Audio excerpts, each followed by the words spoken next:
Here we are again, a 250,000 mile Mercedes. It's gone up a bit now, it's a bit more than 250,000.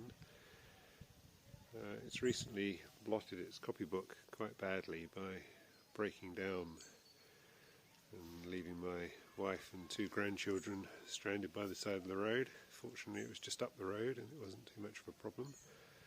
But basically the aircon compressor seized and broke the serpentine belt, and so the power steering went and so on. But that's another story.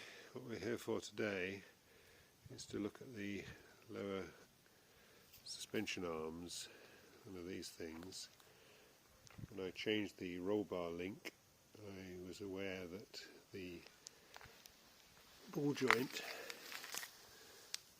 was split, and that's an MOT failure, and the MOT is coming up soon, so the idea today is to try and change these arms. The first problem is to get the car jacked up, which is not particularly easy on these cars because there are only these jacking points around the sides, and if you put a jack there then you can't put an axle stand there.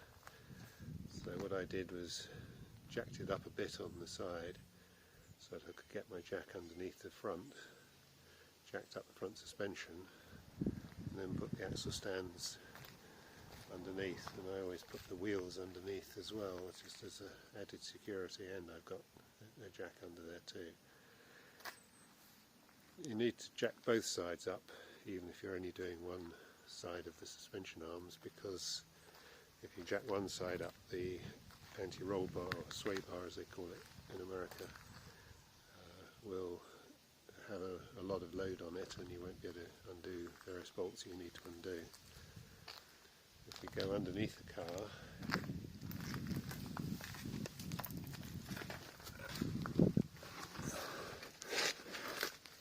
then we can see that that ball joint connected to the anti-roll bar link has got a split in it, and that's an MOT failure, so it needs doing now. So, as with all modern cars, the first thing seems to be to get access, so we've got to take various covers off, and of course if they've got plastic rivets they're going to be broken, and if they've got screws they're going to be missing or rusty or something, so never easy, just the simple process of getting the covers off. Okay, maybe I was being overly pessimistic about these covers, but this is the rear cover, and it's held on by 1, 2, 3 and 8 screws, of which I had 7. It's interesting that it's got foam in it. The foam should be covered with some sort of plastic, but the plastic has gone away after all these years, so just the exposed foam. But what is encouraging is that there are no obvious leaks. So now we can see the challenge that awaits us. We've got to undo that one, the innermost one, then the roll bar, sorry about the sun, and then the spring mount, and then, I'm not sure if you can see that, there's a ball joint on here.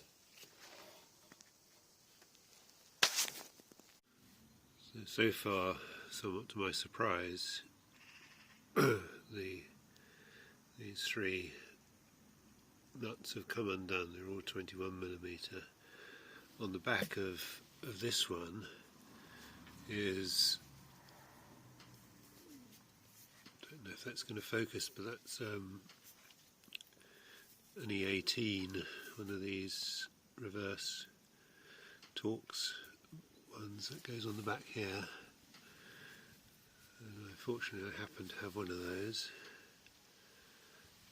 What remains is the ball joint, which will be interesting. The suggestion is to move the ABS wheel speed sensor to get a bit more access to the nut. So having removed the 8mm hex key, you can then slide the cover up the suspension leg and then work the ABS sensor out slowly. So we've got the ball joint splitter on, and it's fairly tight at the moment, but I was once told that a good thing to do was to get it pretty tight, get the ball joint splitter pretty tight, and then to hit it with a copper hammer. So I'm going to try that. And sure enough, that worked. The ball joint separated after a few taps. A few more. Removing all the nuts that we loosened and took out. Out comes the arm. And looking at it, it's not actually too bad. It's just that joint, that ball joint, that is shot. But the rest of it doesn't seem particularly awful, which in a way is disappointing, because you'd like to feel that it's going to make a big difference when you put the new one on. But we'll see. So here's the arm back in. Now, it's quite important, there are two of these joints are rubber and two are ball joints. The ball joints can be tightened up now because they can adopt any position, but the rubber ones, namely this one and this one, they need to be tightened up with the suspension in its normal position, otherwise the rubber in the joint is constantly in torsion. So what I'll be doing is jacking up this wheel to the normal running position and then tightening the joints there. I've now moved on to the other side, and I was expecting some of these nuts to be tight, but this one is seriously tight. And I've got the, in preparation for this job, I bought the longest breaker bar on Amazon. It's 36 inch, and leaning on it very hard, I've actually managed to loosen this off, but you can expect these nuts to be seriously tight. I would like a high torque impact wrench, but I've got supposedly a 400 Newton meter impact wrench, but it's not enough. So on the other side here is the ball joint splitter in place. I had to work this boot down the joint in order to get the puller on. So you do that carefully with a screwdriver, try not to disturb the locking ring, and then when reassembling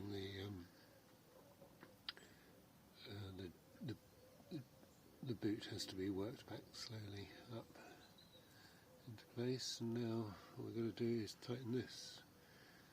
It's worth lubricating these threads to get a better pull on it. And the other thing that's worth bearing in mind whenever you're working on the suspension is that it can be a lot easier to apply a right or left lock. It's easy to sort of forget that you can actually move the things.